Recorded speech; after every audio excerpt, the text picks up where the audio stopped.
So hello guys, welcome back to my channel, and what we have here today is the 2012 Mitsubishi Lancer EX GLX Automatic. This is the base model of the Lancer lineup here in the Philippines. I'm actually excited to drive this already because if you know my Strada stories also, I have reviews of those. Check out the full stories of my experience with Mitsubishi Stradas there. So, little known fact, I didn't ever show this on camera until I wanted to review one of these, is that I actually wanted this for myself with my dad before. Of course, you know me, I wanted the manual transmission variant, but this one is a very special one. This one is a 4-speed automatic variant, so that I cannot wait to try. So, despite being a base model Lancer and a car back in 2012, look at it. It grew so well from this day and age, and this being the 9th generation Mitsubishi Lancer, this still carries the cues from the Mitsubishi Evo 10. And yeah, it looks so stunning. So this being the EX GLX base model, you have halogen lights here, and disclaimer, the owner as well just added fog lamps here. This didn't come with it. You only can get this for the MX model, which are only the 3 available variants of the Lancers here in the Philippines. This EX, the MX, and the ever popular GTA. That's actually the one I wanted, but little did I know that was actually a CVT model, and this one's a 4-speed automatic one. Being the base model, you get 16-inch wheels, and as well these are now equipped with Bridgestone EcoPure tires. These are also brand new. Sorry, Julian. And as well, speaking of Julian, thank you so much to Julian Dampit for making this review possible. You can follow me at Instagram. The link will be somewhere here in the description down below, and I might review one more Mitsubishi from him. You can just check his profile in his Instagram, and guess what car I'll be reviewing next. So, being a Lancer as well, I was surprised that the Evo 10 was kinda low. I guess I have not seen one totally in person yet, but the ground clearance of this is 150 millimeters, same as my car, but it's a little bit lower because of the flaps here down below. But from Julian's experience, he never scraped any humps or bumps whatsoever. And unbeknownst to some of you out there, even myself, I didn't know this Lancers were already made from the Philippines. So this was made back in Cainta from 2008 to 2014. It died along with the Lancer Evo 10, I think around in 2015 with the Evo 10 final edition. Yeah, I gotta say it kind of died at the right time, but then again, I do miss the Lancers in general. And as well, according to Julian's experience, his complaint with car parks, that's why he's parked always in a Batman Escape style. The hood is quite long. Now, seeing it in person, I kind of get it. Even though I just sat in the dashboard, I can see the hood is quite long. There's no sensors whatsoever. You have to be a little bit careful with these guys. So, as well, on the side profile, it's pretty plain, but thank God there is no chrome. You have repeaters on the side. And surprisingly, for a base model, you have disc brakes all around and independent suspension with multi-link setup at the rear. So, that's actually kind of similar to a Mitsubishi Expanded. So, let's see how it rides later on. So here now at the rear of the Lancer EX, this is probably my favorite part of the Lancer EX because these taillights are still the same from the Evo 10. Well, actually this came out first, if not mistaken, before the Evo 10. So anyway, at least the pieces of the taillights are still the same, and they're still halogens, by the way. You have reflectors down here, a Lancer EX logo here on the left side, and the variant designation on the right side, the GLX badge here. So it is very weird in our country here in the Philippines that they still kept this EX logo. So I was actually confused if this was just called an EX or a GLX. So actually, if you upgrade to the higher variants, for example, it will be called Lancer EX, MX, or GTA. Yeah, the bumper of it, it's kinda long. Yeah, it's been used quite a lot. Thank God Julian uses this every day. This is his daily, by the way. And not much to talk about here. It is alright. And here's your third brake light here. This is where it gets a little bit more interesting. So I was looking for a boot release here in the back, or just open it from inside. You can open it from inside, by the way, but actually there's a button here in your key fob. You press this twice and then it reveals your boot. But this is what's interesting. This has gas struts, and probably this is the heaviest boot I've experienced so far on a sedan. I mean, this one is light, but lifting it up is actually really heavy, so you need quite a lot of force to open this up. And if you don't believe me, watch this. That is really, really heavy. Well, not too heavy, but it's heavier than most of the sedans today.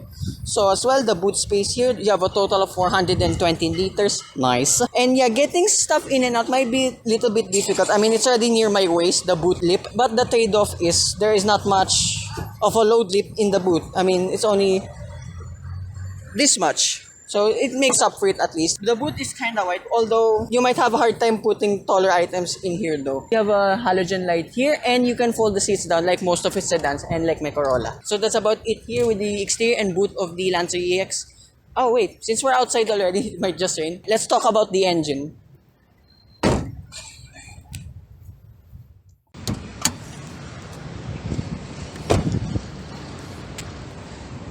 So powering this Lancer EX, give me a moment, is a 1.6-liter naturally aspirated 4-cylinder engine that produces 117 horsepower and 154 Newton meters of torque.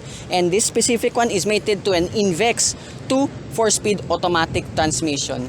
And yeah, just more interesting facts here, just show this on the screen. Pretty excited to drive this as well because it's the 4-speed automatic, and yeah, it's a Lancer itself. What else to say about it? If you were asking about reliability, I asked Julian himself. So this specific one, I think already has 56,000 kilometers. It's been very, very reliable. And it still has the original automatic transmission fluid since when he bought this car.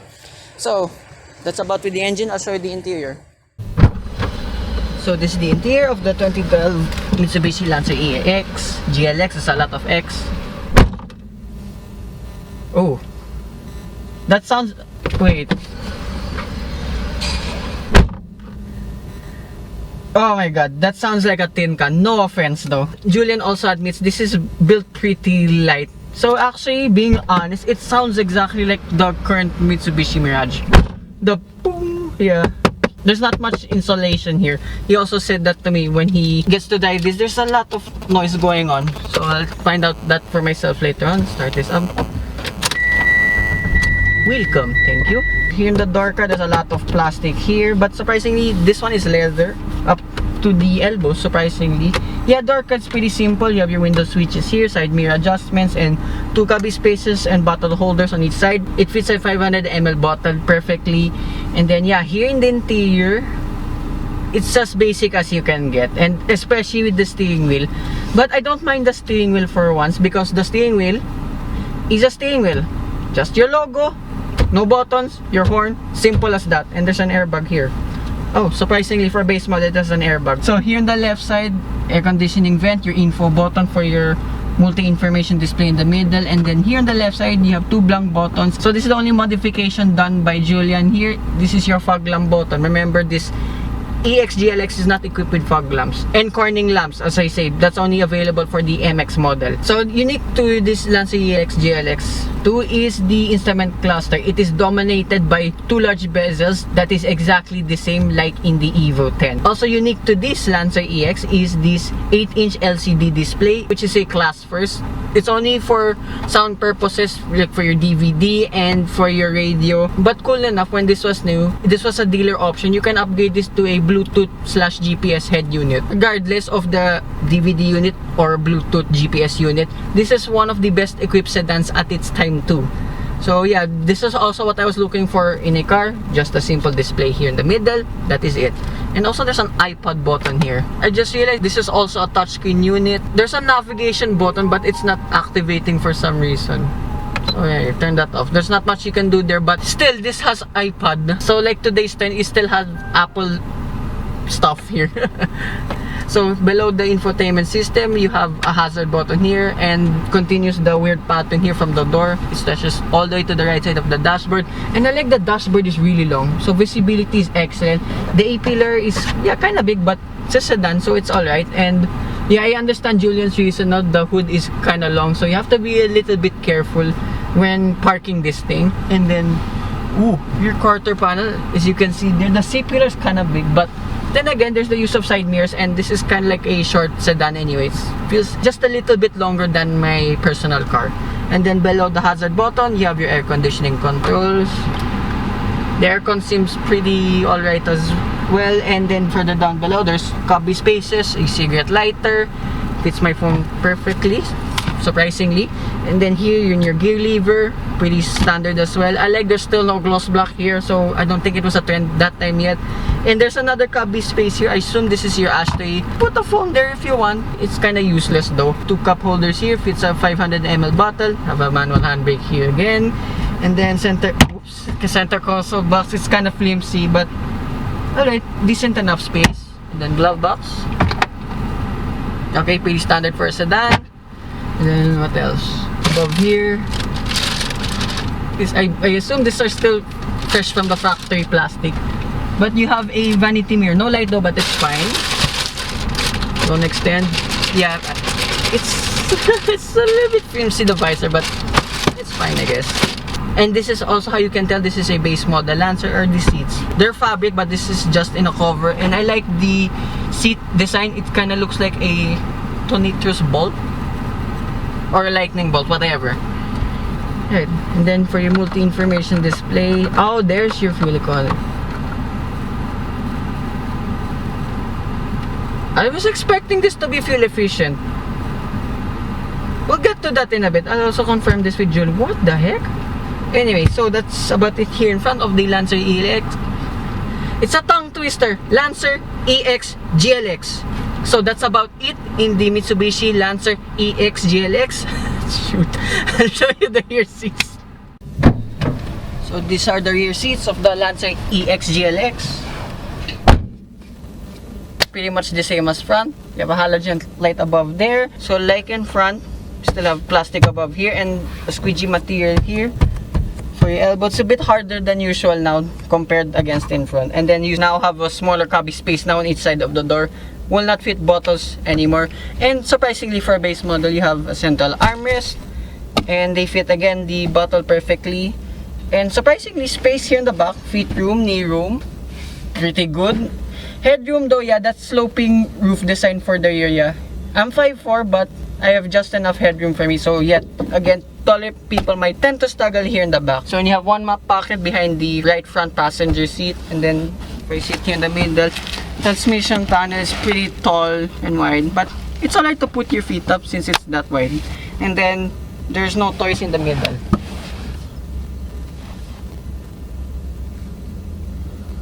Let's go for a drive. So first impressions, driving this EX GLX. Yeah, I understand Julian's experience with the hood. Yeah, you have to definitely watch out for it. And like all of the Lancers, if not mistaken, they don't have sensors in the front whatsoever. So yeah, you have to be a little bit careful with that. However, going out of the car park, even though this is not an EPS system, it's so good to have a hydraulic power steering again. The feedback of it is really good. It's still light, but there's a little bit of weight to it, so it gives definitely good feedback. And maneuverability around in the car park, pretty easy to manage. And as well, yeah, these are pretty reliable, like I said earlier. However, I noticed there's a bit of a shudder when you stop, so Julian's actually figuring out what this problem is. There, it's a little bit shuddering ever so slightly, but it's not too bad. To be honest, it's kind of like acting a Mirage because that's a 3-cylinder. But I gotta commend the independent suspension is really comfortable. That's the highlight of this Lancer EX. They are pretty damn comfortable. And surprisingly, for a 4-speed automatic, it's not too bad too. I mean, I'll just floor it. Wow, okay. That's actually what's special with this Myvec engine too. This 4-bagger sounds solid. Doesn't sound too drony like some of the 4-cylinder crossovers and sedans I've driven. Sounds pretty good. It's no Evo 10, but it sounds unique. And then over humps, oh my god, that's so pleasant. It rides them very smoothly, and you can tell the suspension is really comfortable. I mean, I've not experienced a sedan actually that has this kind of comfort. And then here, over a hump, glides them out smoothly. So I understand why Julian as well picked this over its competition, like for example a CT, a Corolla like mine, because of its comfort. I understand why these were pretty good dailies as well. And then the brakes, okay. Now this is what's good with Mitsubishis in general. Yes, they're just like normal Icona cars, but the people behind making these cars are actually car enthusiasts. So for some reason only, you can bash me in the comments for this. This is actually the best brake feel I've ever experienced in a sedan, bar none. Like, and for an Icona car only, by the way, it is really good. And then 4 speeds, pretty responsive. I'll just floor it. That sounds good on the red line. I just hit 5,000 RPM. And yeah, like what I said earlier in the interior segment, it's so good to have a plain steering wheel. It's just there for a steering wheel, no buttons. It is so good. And yeah, the other complaint though with Julian, since this is daily, is the insulation. Yeah, you can hear the engine, I don't mind that, but I understand you can hear a lot more stuff outside than usual. But surprisingly, this one on Bridgestone Ecopia tires, since being Eco tires, they tend to be really noisy. But here around like 40-50 kilometers per hour earlier, it's not too bad. Look, don't hear much of the tire noise. You can hear much more of the engine, surprisingly. There's the tire noise, but it's not as loud. For example, the likes of a, I don't know why, a Coolray and an M Grand, since those are on Eco tires too. The M Grand, not the Coolray. Tire noise is pretty much on par with each other. But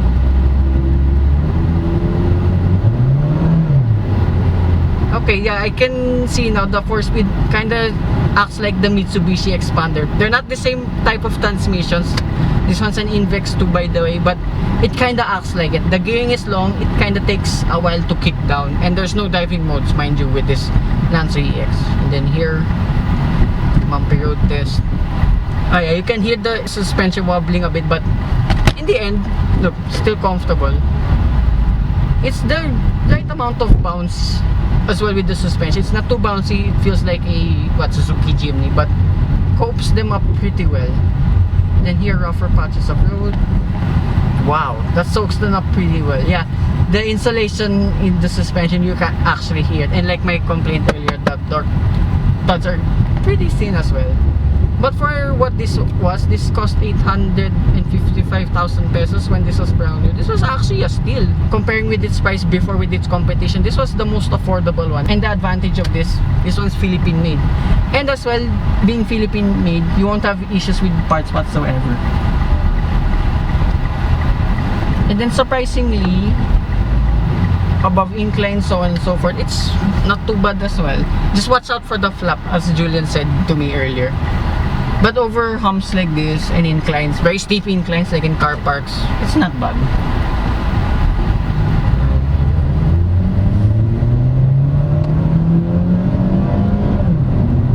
That was 6,000 RPM. Wow. Whoa. Okay, here's that. Yo, this suspension is crazy. This is the same piece of road that I've driven in the Abarth, so check out my review of that as well. When I drove over at the same speed, you can hear a very loud thud in the Abarth because that has a very stiff suspension. This one coped with it really well, and takes a while to kick down, but it's good. This power's great. I like this. Feels faster than the Expander for obvious reasons, since this being a sedan. I'm surprised this is really peppy, and it handles pretty good too.